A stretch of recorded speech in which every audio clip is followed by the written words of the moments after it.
Hey, my name is Rick and I have tinnitus, a 30 kHz phantom noise 24 hours per day, and I'm sorry you tuned into this video, since most probably you also have tinnitus. Tinnitus can be highly annoying and in many cases may even control your life. It did at some point for me. And this video is also mentioned to make you aware of my Pinterest board on tinnitus.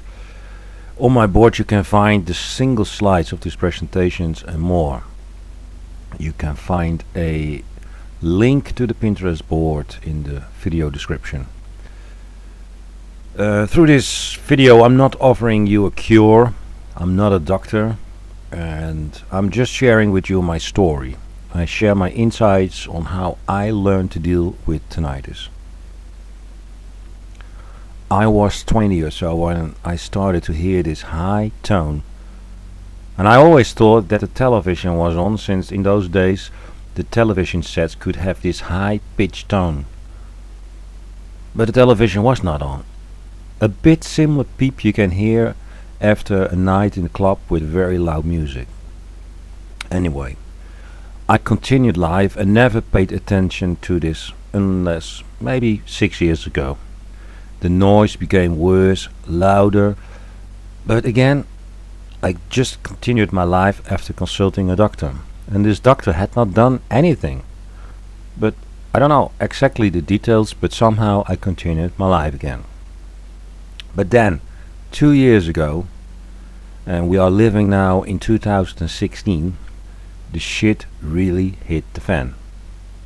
One of the triggers was the story of a woman who ceased life because of her tinnitus, and the noise increased again, and I was not able not to focus on it, which resulted in sleepless nights, anxiety attacks, hopeless searches for cures on the internet, and I was very close to a severe depression. At that moment it hit me that I had to take control of my own life. So I started to look into this phenomenon in my lifestyle, my personality and my behaviors. And one of the key breakthroughs for me was breaking the downward stress spiral. I was just highly stressed, so I took control of the stress.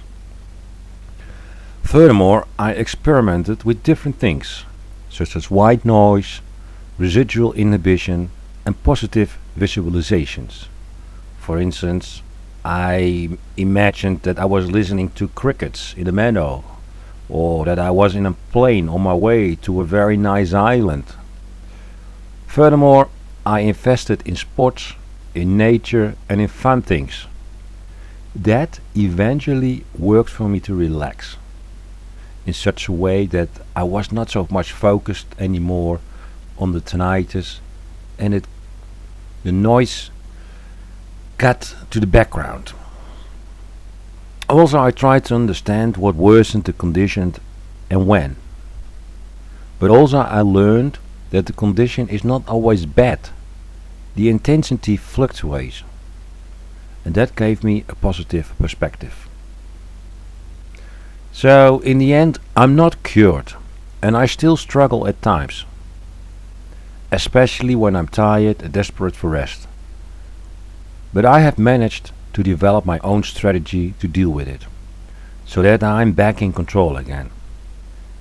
And I don't know what may work for you, but in my slides and on my Pinterest board I give you information which hopefully may function as a good starting point to develop your own strategy.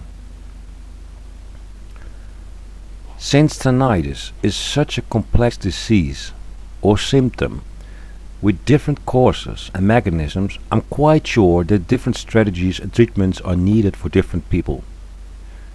The ideal situation is of course a permanent one-shoe-fits-all fix, but in the absence of that I think it's best to manage your own behavior towards tinnitus. I also advise you, don't hesitate to consult real good expert. You can find some of these examples on my Pinterest board. Avoid those people with so-called miracle cures or whatever taking advantage of most desperate people, because tinnitus may lead to desperation. And I'm sure if a real good cure is out there, it would be huge, well known and used by many tinnitus sufferers already. But as far as I know, such a cure is not out there. Hey, I wish you all the best.